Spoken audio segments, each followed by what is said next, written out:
just met Abel this morning, and when I introduced myself, I said good morning, and he said good evening. So he reminded me that it's evening in Nigeria.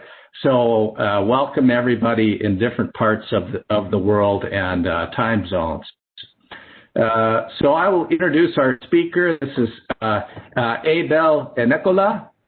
He is a doctoral student at Ambrosiala University in Edo State, Nigeria. And the topic that he will present today is entitled Fostering Students' Mental Health in a COVID-19 Era, E-Counseling, Paradigm Shift, and Issues of Policy. So after Abel's presentation, we will then address questions. Please use the chat box to either communicate with me or put in your questions, and I will go down the list at the appropriate time. So without further ado, Abel, I look forward to your presentation. Thank you very much.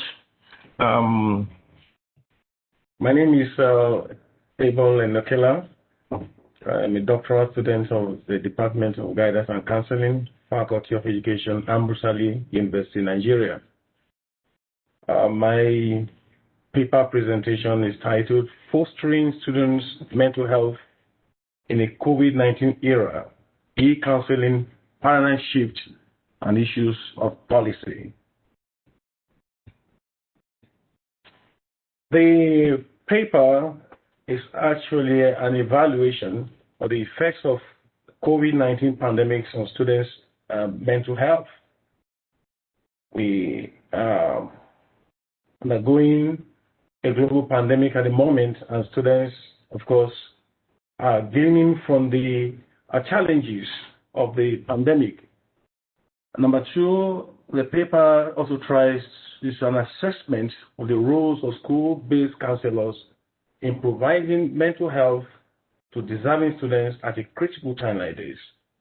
Our school-based counselors should have a roadmap or a plan on how to help the students in terms of mental health at a critical time like this. And then number three, it is an advocacy for e-therapy as a viable alternative approach to conventional counseling. Going by the COVID-19 health guidelines or protocols, social distancing is key, is very important. And so there should be an advocacy for an alternative approach to counseling, because students definitely will need the counseling of school-based counselors at this time. And then number four, it is actually a call for policy formulation and implementation for effective delivery of e-therapy. We need to have guidelines that will drive or to guide e-counseling as a practice so that we can move smoothly. So the paper actually wants to look at the impact of COVID-19 and, of course, the surging cases of students' mental health, because there are reports all over the world. COVID-19 is having a great impact on people, and students are not finding it easy because of the challenges of the day. And then the importance of mental health for students must be emphasized. The role of school-based counselors in fostering mental health is equally very important, and the paper will be talking about it. The urgent need of a paradigm shift from face-to-face counseling to online therapy is a major drive in this presentation. Now, what is mental health? The concept of mental health is very important.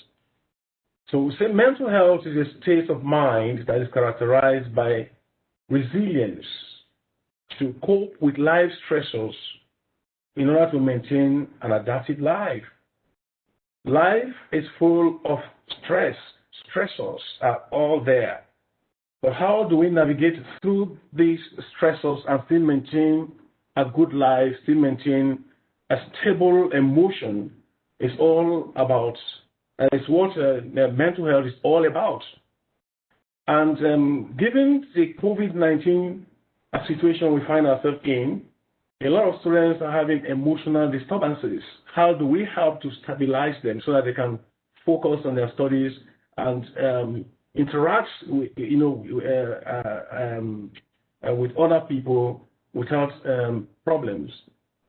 So mental health challenges can be caused by genetic factor, could be as a result of impairments, physiological impairments.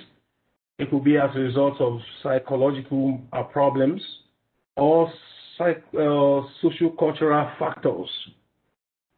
So psychosocial factors that can precipitate mental health include prolonged social distancing.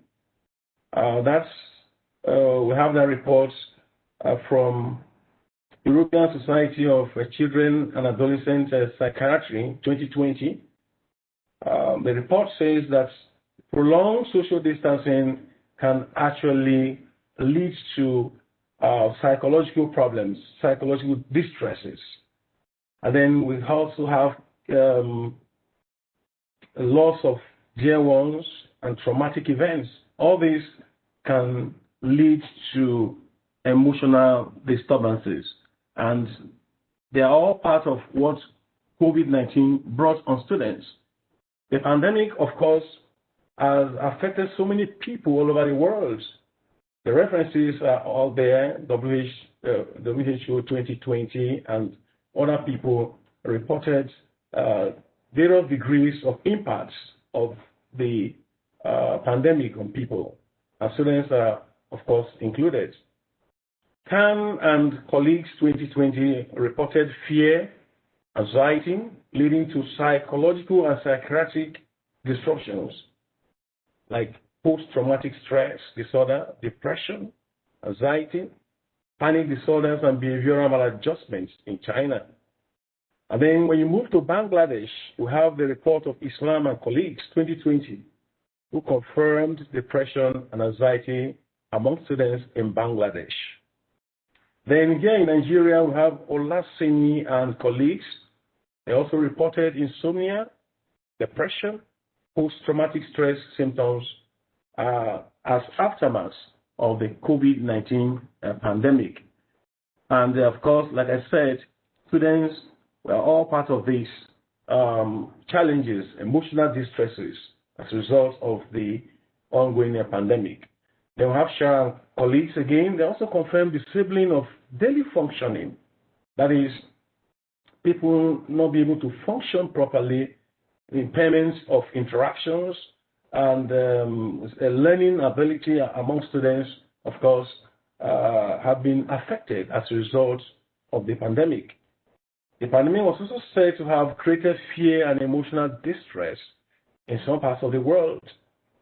And then a survey of about 1,210 participants showed that 53.8% had moderate to severe psychological disturbances, 16.5% had moderate to severe depression symptoms, 28.8% with moderate to severe anxiety, and 8.1% had moderate to severe stress levels in China. These are all cases to substantiate the fact that COVID-19 has actually brought about emotional disturbances, emotional stress, and students are actually gleaning from the woes of the pandemic. What is then the way out? We have the challenge. What is the way out? E-counseling is a viable alternative because now face-to-face counseling is restricted because of the COVID-19 guidelines. We need to maintain physical distance. So what do we do as counselors at this time? As school-based counselors, what should we do? Should we just fold our hands? No. There is a viable alternative, and that is the e-counseling I'm going to talk about. Online counseling is the use of internet platform to reach out to clients And social distance does not hinder the practice of online counseling. Online platforms that can be used include telephone, internet, teleconferencing, video conferencing, messaging, instant messaging, and chats. And of course, we can also use counseling games. All these are internet devices, electronic devices that can be deployed, to help during an online counseling process. Of course, there are also reports of the effectiveness of online counseling.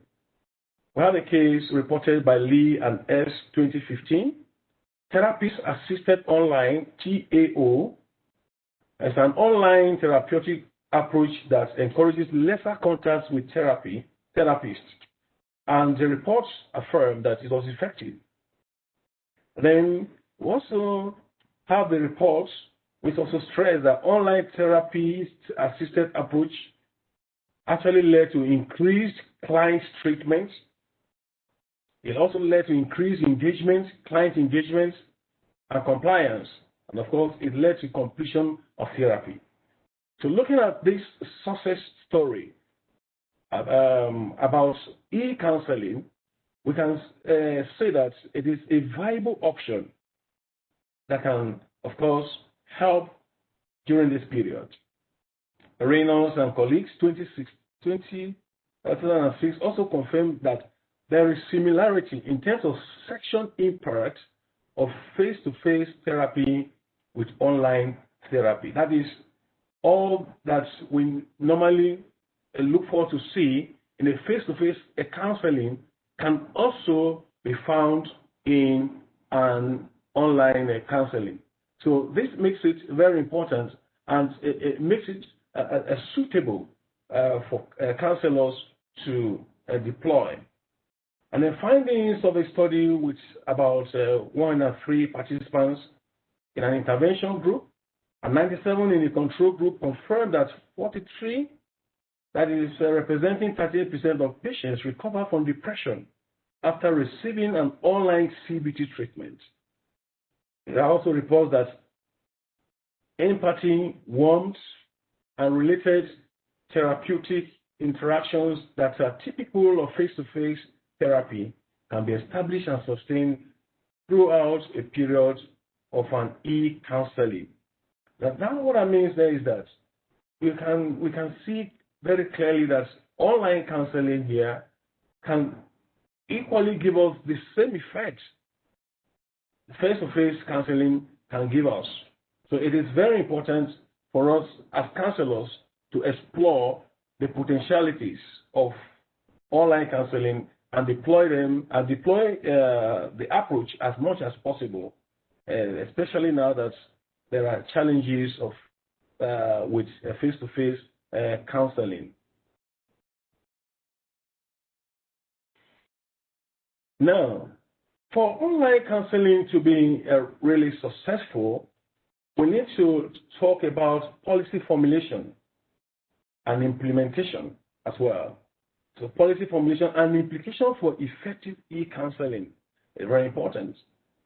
Different countries all over the world have different policies that govern their counseling services depending on presenting social needs of those countries. So country A counseling needs may not be the same with country B. So, but we need to have a policy to guide, e-counseling so that the practice of e-counseling will not just be handled without some form of guidelines and policies. Now, the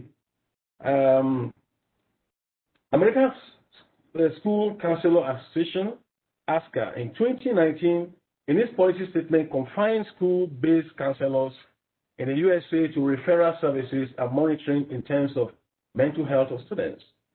The question we are going to ask here, would ASCA still retain its position given the the surging or the rising cases of COVID-19. I think at this point, there should be an adjustment in terms of the scope of counseling services to be rendered by school-based counselors in the United States of America, instead of just limiting them to referral services and monitoring, as the case is with probably now, because this report was in 2019. Then, according to Gupta 2014, there was no appropriate policy instruments in terms of organizational structure, in terms of funds, manpower, monitoring and evaluation modalities for guidance and counseling in India. So we can see that in some countries, counseling is still at evolving stage, is still at infancy stage. A lot of challenges are there, and we, with the challenge we also have in hand now, where face-to-face counseling is limited, and we are talking about paradigm shift, shifting from from face-to-face counseling to e-counseling. We need to look at some of these issues that are affecting counseling in some countries.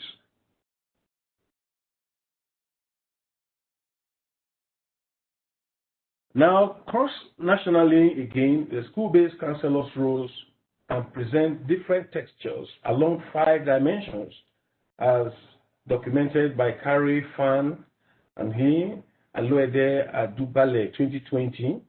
And along this line, we have the counseling services, advocacy and systemic improvement, prevention programs, administrator role, and educational and career planning. The degree of these dimensions varies from country to country. For instance, in Nigeria, school counselors are assigned teaching and administrative duties. Question again, during this challenge, the challenge of COVID-19, should we limit our counselors to administrative work without attending to the mental health of students? These are questions we need to ask ourselves, and of course, work towards finding solutions to.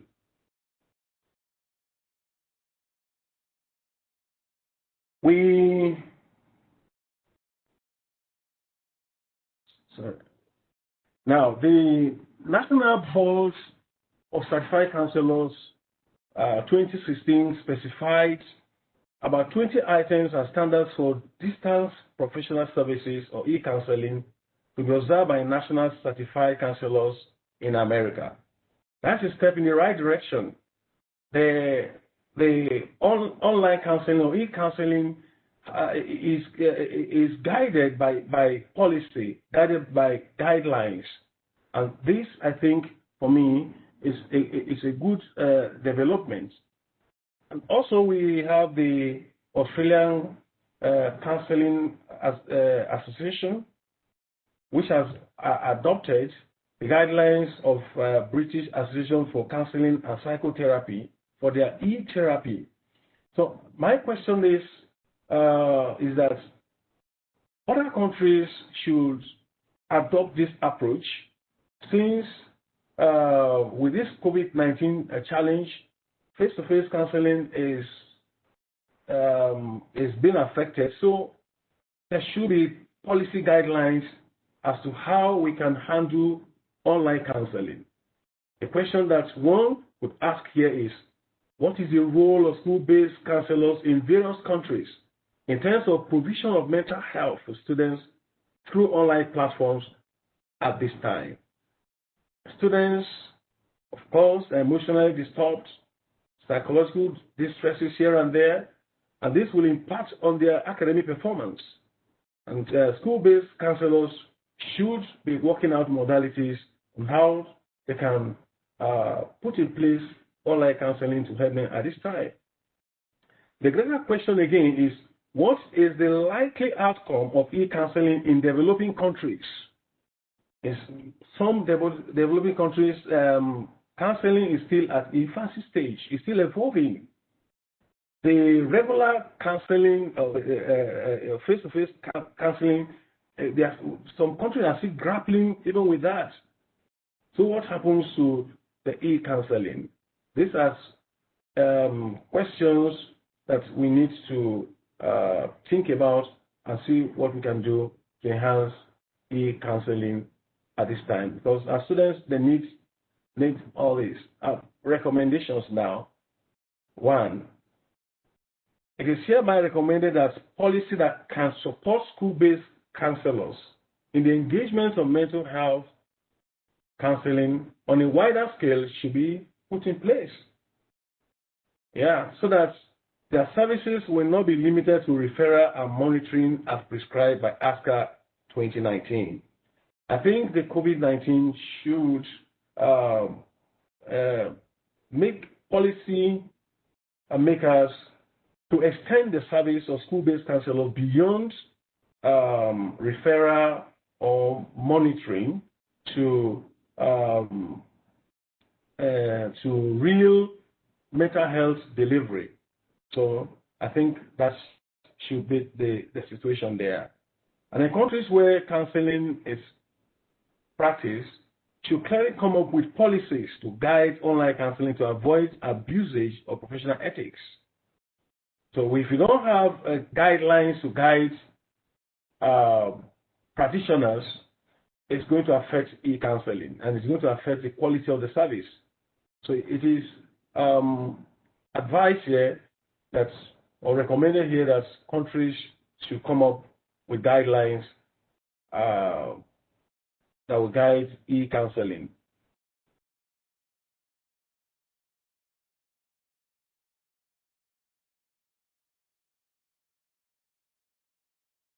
Then there should be training and retraining of counselors so that in conjunction, training and retraining of counselors should be put in place by various governments in conjunction with counseling bodies.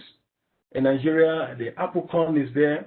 So we need to partner with the government to train and retrain counselors for effective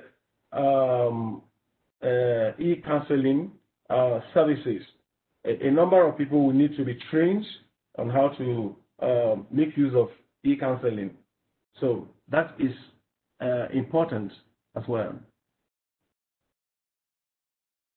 And then school-based counselors worldwide need to work hand in hand so that they can help one another in terms of knowledge and skill dissemination and enhancement of e-counseling that is student conscious. And then finally, more empirical researches are needed to guide counselors about online counseling. So for me, this is all I have. I believe if e-counseling is needed at this time, and we need to throw our weight behind the success of e-counseling so that our students' emotional challenges can be addressed at a time like this. Thank you very much. All right. Thank you. Thank you, Abel, for that presentation. We will entertain questions now. And Abel, there's one that has come in through chat, so I'll read it to you.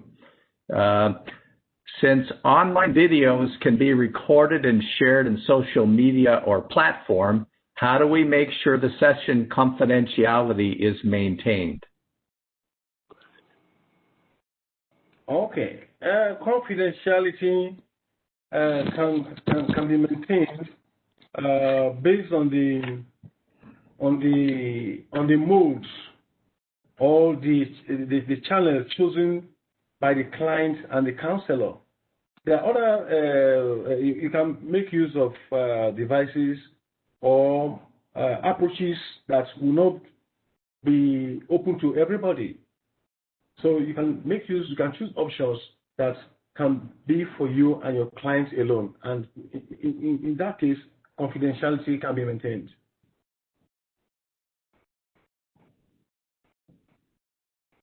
I hope that answers the question. All right. Okay. I'll pause briefly to allow people to post their questions in chat. In the meantime, Abel, I have a question for you. What do you see as the role of policy research to promote effective e-counseling? Yeah, policy research should to focus on trying to examine the effectiveness of e-counseling through empirical research, and based on findings, policy makers can be influenced through those findings, so that they can see that e-counseling is actually effective. And I believe once that is in place, there are research findings in place, it will not be difficult to get policymakers to accept e-counseling. Okay. All right. I want to acknowledge your main professor is here, Abel, as a panelist, Oyazuwo, and the chair of the society. Thank you, Professor Mike. Thank you very much. Let me first appreciate you, Abel, for doing me proud. Words are not enough for me to appreciate you, and on behalf of our society, I also thank you for the wonderful presentation. Let me apologize for coming very late because I had another engagement, but I had to make sure that I listened to your presentation. I only understood the last part of presentation. But my question now is, in Nigeria, where counseling is still developing, how do you think we as professionals, what do you think should be our responsibility in ensuring that policymakers allow us to infuse e-counseling into our practice in Nigeria? Yes, sir. I think this is where APROCON will have to come in to drive this the idea. And of course, like I said, research we really help. By the time we have research to actually confirm the effectiveness of e-counseling, and then counseling bodies like APROCON, they come into the situation. We should be able to get the nod of the Ministry of Education to include this in our counseling services.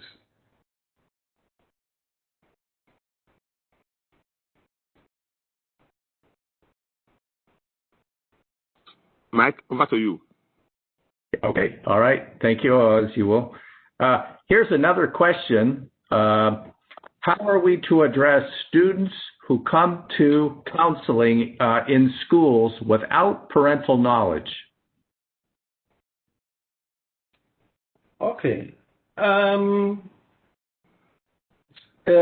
Students who come to counselors in school without parental knowledge, of course, when a child comes to school, the child is handed over to the school personnel to do their work, and the school counselor is one of the staff of the school, so it should have access to students to counsel them, except it is something that is highly confidential. Otherwise, I don't see why the school counselor shouldn't attend to students in the school, because students, teachers teach them in the class. Teachers have to teach them. That is their own work.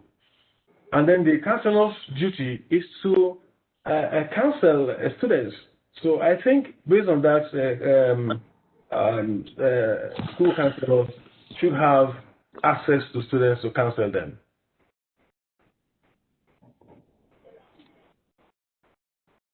Okay. All right. Here's another question.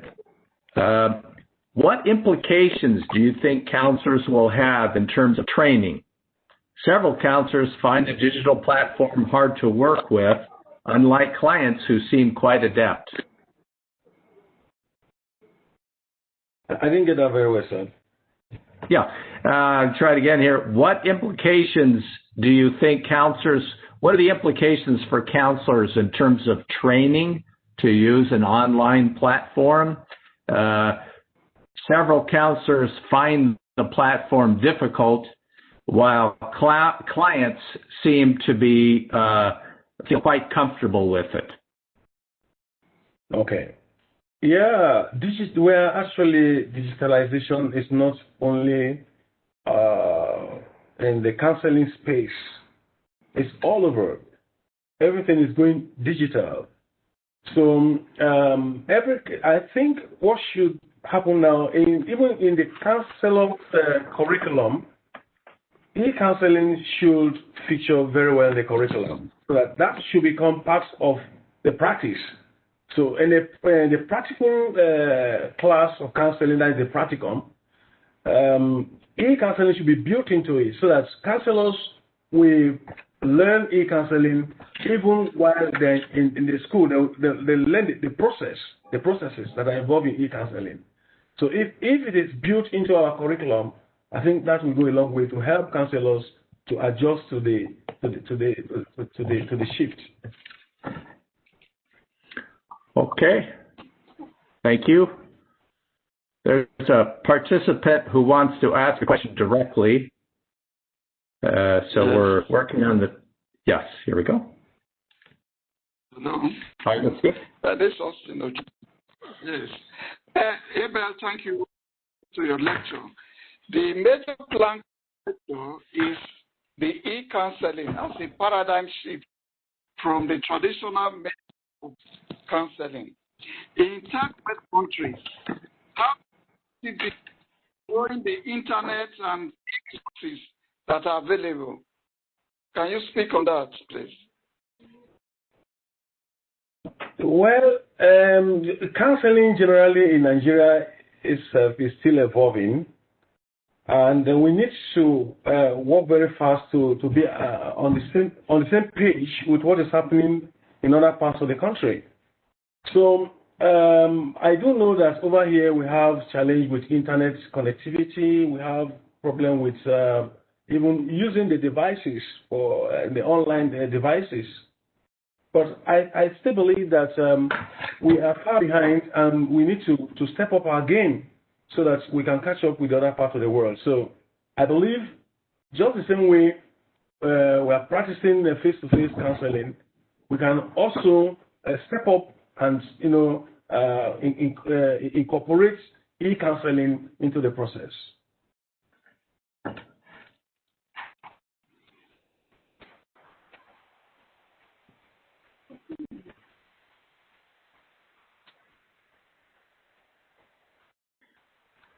All right. Good questions here. Are there any other questions that anyone would like to ask of Abel?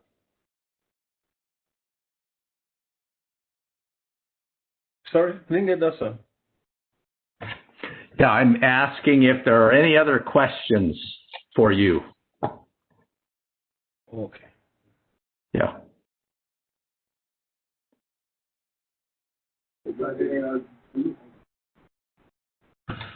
Okay, I'm not seeing any.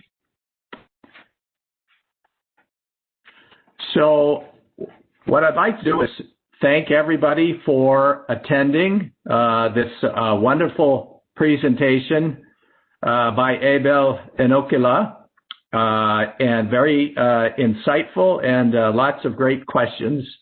I want to remind people that our next webinar is December 13th, Sunday, December 13th, and this will be by George Vera and Alfonso Barreto, entitled Equity in Access to Quality School-Based Counseling Services, Venezuelan Counselors' Experiences in the Context of COVID-19 Pandemic.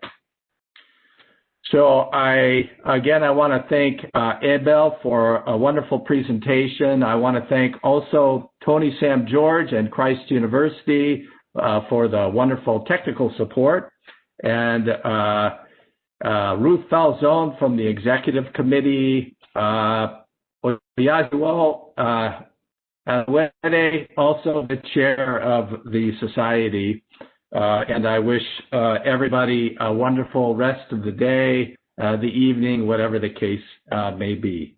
All right. Bye now. That closes it.